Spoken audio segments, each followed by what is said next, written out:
Jean-Paul II a donc déclaré, je cite, « Afin qu'il ne subsiste aucun doute sur une question de grande importance qui concerne la constitution divine elle-même de l'Église, je déclare en vertu de ma mission de confirmer mes frères que l'Église n'a en aucune manière le pouvoir de conférer l'ordination sacerdotale à des femmes et que cette position doit être définitivement tenue par tous les fidèles de l'Église. » Voilà, et c'en est toujours autant aujourd'hui. Pour les diacres, on pensait avoir avancé un peu par rapport au dernier synode, mais on n'a pas tant avancé que ça.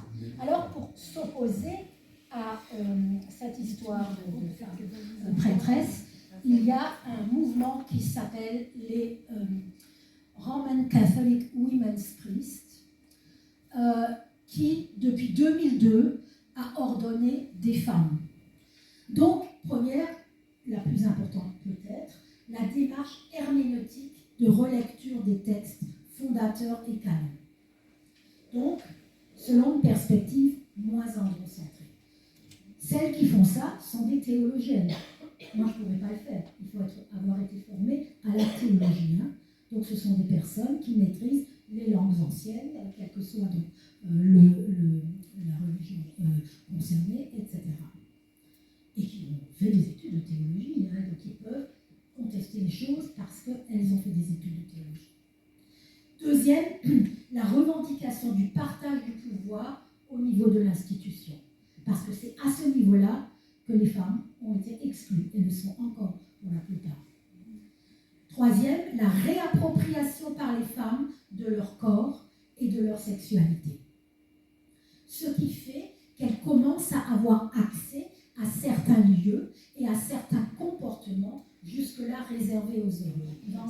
Ça commence vraiment de nouveau à avoir une importance. Quand vous constatez les mouvements évangélistes nord-américains d'aujourd'hui, ceux qui soutiennent Trump, entre autres, vous avez un rituel récent, hein, on a repris un nouveau rituel dans les milieux très aisés, hein, où les pères vont avec leurs filles à l'âge de 15-16 ans, un bal organisé, donc il y a juste les pères et les filles, hein, donc robe blanche, longue et tout, et à ce moment-là, le père donne une bague à sa fille, qui est sa bague de pureté, de virginité. Et cette bague, elle la rendra à son père le jour de son mariage. Le mythe de l'âge d'or des origines, qui voudrait qu'à l'avènement de chaque tradition, les femmes y auraient eu une place privilégiée. Ça, c'est leur croyance dans toutes les traditions.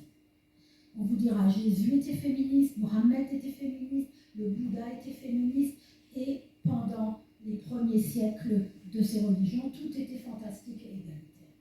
Alors ça, c'est souvent dénier totalement la réalité historique.